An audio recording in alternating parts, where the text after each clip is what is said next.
제2절 아우라를 강화하는 스토리텔링.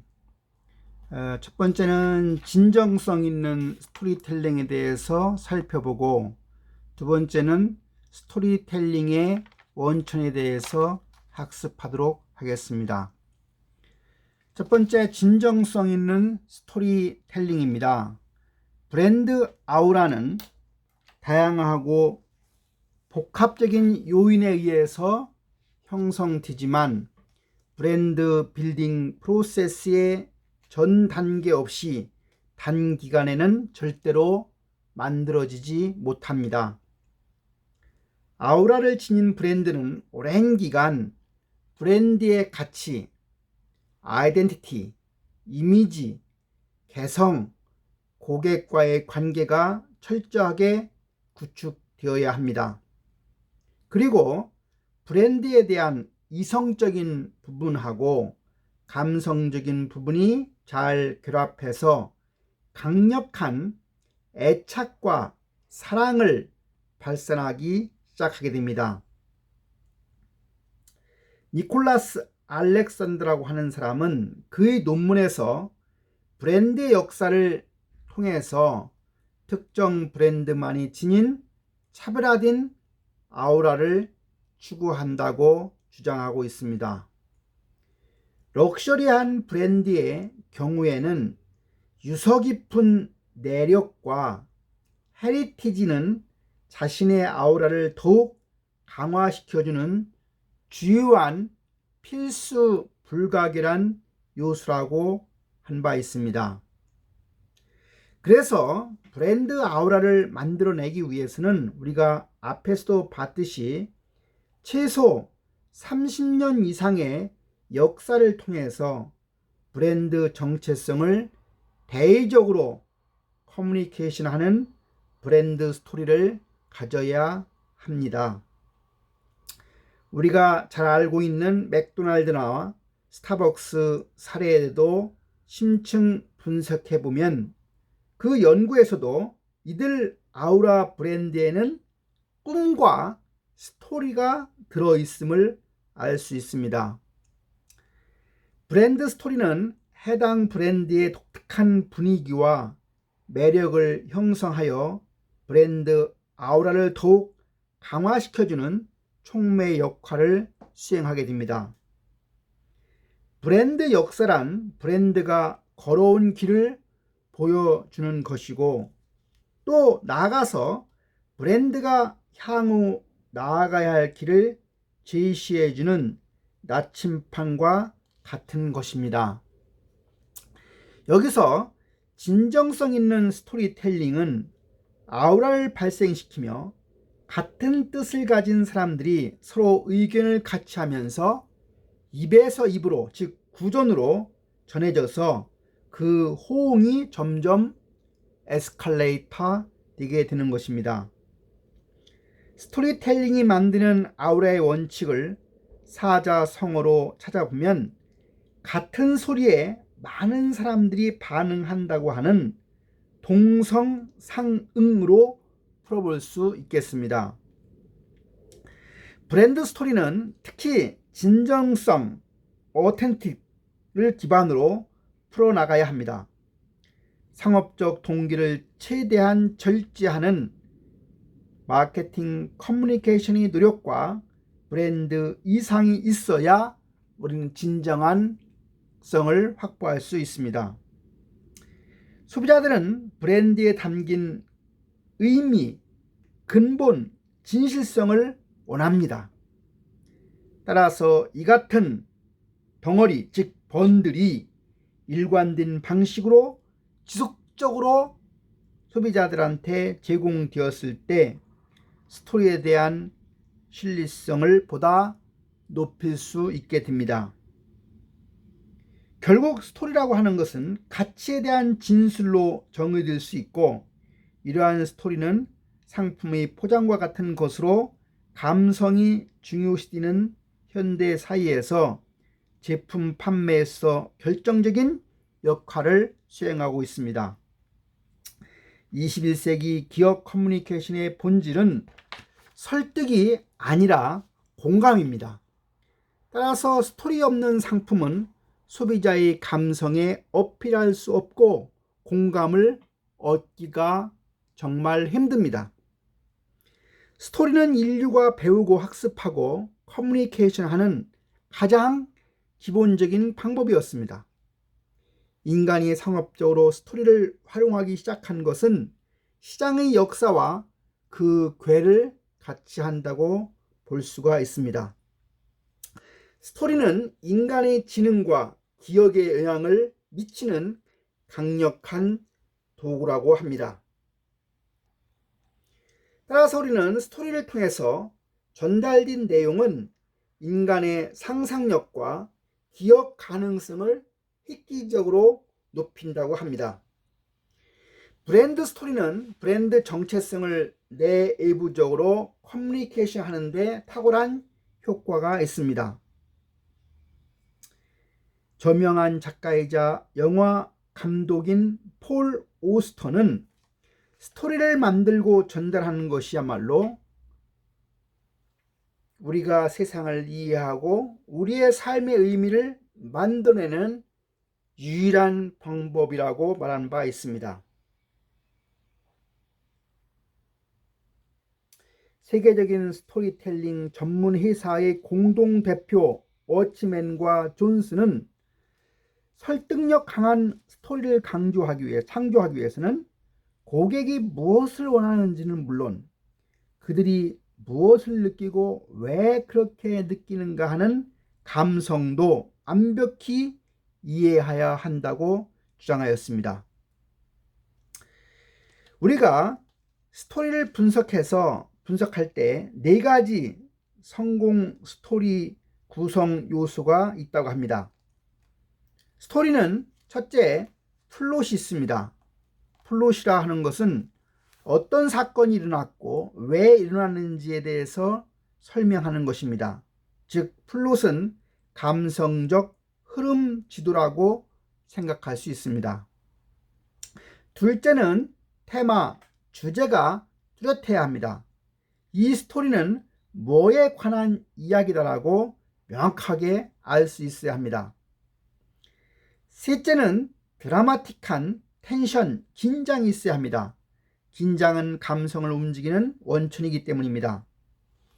네 번째는 상징성, 심볼리즘이 강해야 합니다. 예를 들면 비둘기는 평화를 상징한다고 하고 부엉이는 지혜를 상징하는데 스토리를 상징하는 아이콘이나 상징이 강하게 부각될수록 우리는 감동이 커진다고 볼 수가 있는 것입니다. 다음은 두 번째로 스토리텔링의 원천에 대해서 설명하고자 합니다. 스토리텔링의 원천은 크게 첫 번째가 창업주와 CEO 스토리에 관한 거, 두 번째는 제품 스토리에 관한 거, 세 번째는 소비자 스토리에 관한 거, 네 번째는 직원 영웅 스토리에 관한 4가지로 살펴보도록 하겠습니다.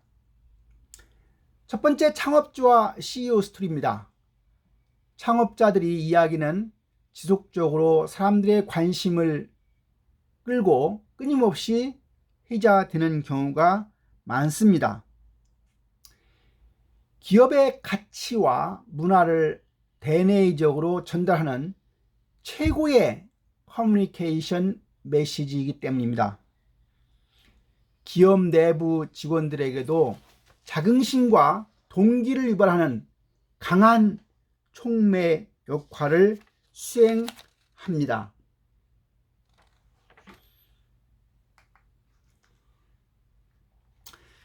두 번째는 제품 스토리입니다.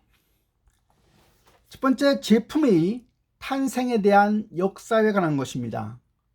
제품 탄생 스토리를 통해서 소비자의 감성 버튼을 자극해서 제품에 담긴 이야기를 구매하게 만듭니다. 두 번째는 브랜드에 담긴 스토리입니다. 소비자들과의 긴밀한 관계를 구축함과 동시에 열광적인 지지를 얻기 위해서는 브랜드만이 지닌 독특한 스토리가 있어야 합니다. 세 번째는 브랜드 구성 스토리입니다. 브랜드 컨셉 구성에 있어서 역사나 신화적 배경에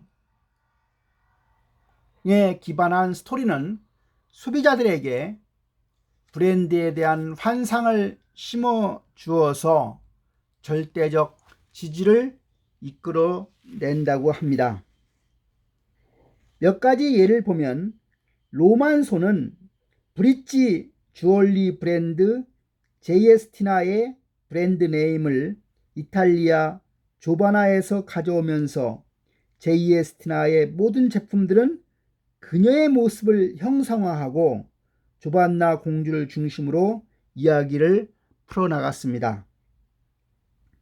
조반나 공주의 이야기를 이용한 제이에스티나 브랜드 스토리는 많은 여성들에게 브랜드에 대한 환상을 강화시켜주는 촉매 역할을 수행한 것입니다. 이 밖에도 1964년 4월에 시작한 나이키는 1980년대까지는 리복이나 아디다스에 밀렸지만 그리스 신화의 승리의 여신 니케를 이용해 만든 브랜드 네임과 스우시 로고는 나이키를 신은 한 승리의 여신은 우리 편이다라는 신화적 스토리에 마이클 조단, 타이거 우즈, 마크 맥과이어, 호나우드 등 영웅적인 스포츠 스타들의 성공 스토리가 더해지면서 소비자들의 브랜드에 대한 환상과 절대적 지지를 이끌어내었습니다. 세 번째는 소비자 스토리입니다. 마지막으로 소소한 일상이나 공감대가 형성될 수 있는 소비자들의 개인적인 사연을 통해서 브랜드 스토리를 만들어낼 수 있습니다. 애플은 애플이 다른 컴퓨터와 호환되지 않는다는 편견을 없애기 위해 소비자들의 사연을 활용하여 애플의 장점을 부각시킬 수 있었습니다. SK텔레콤은 현대생활 백서 시리즈를 통해서 고객들의 스토리를 직접 보여줌으로써 고객과의 공감대를 강화시킨 바 있습니다. 소비자의 전설은 특히 오피니언 리더나 연예인을 통해서 그 파급력이 보다 강화될 수 있습니다. 따라서 기업은 고객들이 선망하는 유명 연예인과 영화나 드라마에서 등장하는 다양한 브랜드가 그 자체가 이야기 주제가 되면서 브랜드 선호도가 상승할 수가 있습니다. 영국의 축구 선수 데이비드 베컴과 그의 아내 빅토리아의 사진과 함께 그의 아들이 타고 있었던 맥클라렌 유모차는 고가격임에도 불구하고 세계 유명 스타의 자녀가 타고 다닌 유모차라고 하는 스토리가 전파되면서 아우라가 발생되는 계기를 가졌습니다. 그레이스 켈리가 자신의 임신한 배를 가리기 위해서 사용하면서 유명해진 에르메스 켈리 백은 에르메스가 모나코 황실의 허락을 받아 켈리백이라는 이름을 사용해서 그레이스 켈리와 같이 여성의 꿈을 실현한 스토리로 인해서 아우라 브랜드가 되었던 것입니다. 샤넬 넘버 5 향수를 더욱 유명하게 만든 것은 이 앞에서 보는 것처럼 마릴린 몬로의 일화입니다. 잠자리에 들 때 입고 자는 옷이 무엇이냐는 질문에 2 drops of Chanel No. 5라고 응답하면서 남녀를 불문하고 샤넬 넘버 5에 열광하게 만들었던 것입니다.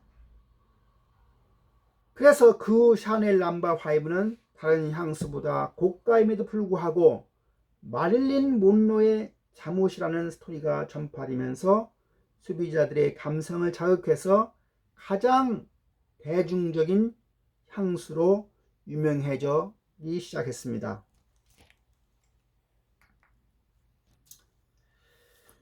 네 번째는 직원 영웅 스토리입니다. 기업 스토리의 대부분은 기업의 내부 구성원인 직원들로부터 흘러나온 문화와 영웅담이라고 할 수가 있습니다.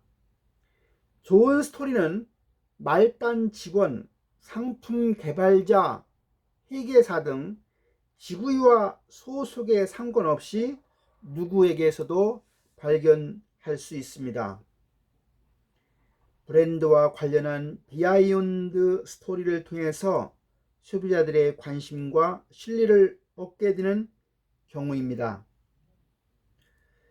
한 예를 보면 레고의 한 직원이 상품 포장 과정에서 커터 칼을 잃어버리는 실수를 범했고 직원들은 모든 시스템을 멈추고 그 커터 칼이 들어간 상자를 어렵게 찾아내는 과정을 제품 안전을 위한 직원의 열정이라는 스토리로 풀어내어서 그 레고는 더 큰 신뢰를 얻게 된 예입니다. 두 번째는 애플사의 3G 휴대폰인 아이폰을 구매했던 영국의 한 남성이 휴대폰 카메라에 담겨져 있던 한 여성의 사진을 인터넷에 올려 이슈가 되었던 적이 있습니다. 이는 공장에서 제품의 조립 공정에서 휴대폰 기능을 테스트하기 위해 찍었던 사진을 지우지 않은 실수로 인해서 생긴 일이었지만 이로 인해서 소비자들은 아이폰에 더 관심을 더욱 기울였고 아이폰 제조 공정의 밝은 분위기에 대해 긍정적인 반응을 보였습니다. 세 번째는 에버랜드의 한 직원의 이야기인데 마음을 움직인 예입니다.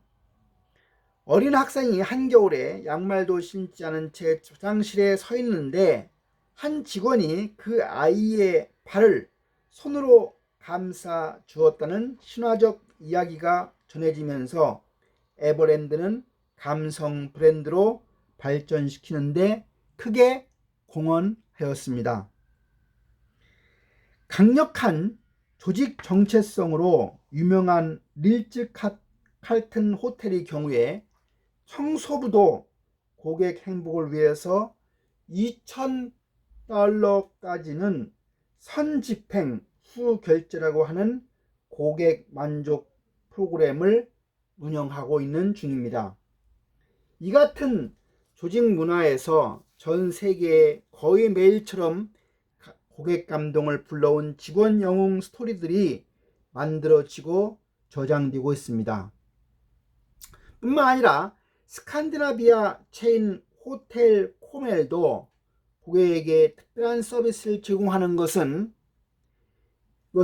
비즈니스 철학으로 삼고 있습니다. 이 기업의 핵심 스토리는 고객을 행복하게 만드는데 방해가 되는 장애물을 극복해가는 직원들의 우수성이다. 이들은 All for You라고 하는 폴더 안에 직원들의 영웅담을 보관 관리하고 있습니다. 직원들로부터 스토리를 발굴하기 위해서 우리 조직의 가치를 가장 잘 표현하는 직원들을 인터뷰해 보면 업무적으로 그리고 사회적으로 직원들이 자랑스럽게 생각하는 것 혹은 어떤 차별성을 만들어낸 개별적 성과에 관한 Q&A를 지속적으로 수행한 것들이 있습니다. 즉 스토리를 발굴하는 것이야말로 일종의 좋은 범인을 찾아내는 탐정 수사와도 같다고 할 수가 있습니다. 이는 과학적이고 체계적인 조사 방법과 인내심, 그리고 회사와 직원 상호 간의 신뢰가 매우 필요한 경우입니다. 이렇게 해서 우리가 아우라 브랜드에 대한 내용을 모두 마치도록 하겠습니다. 수고했습니다.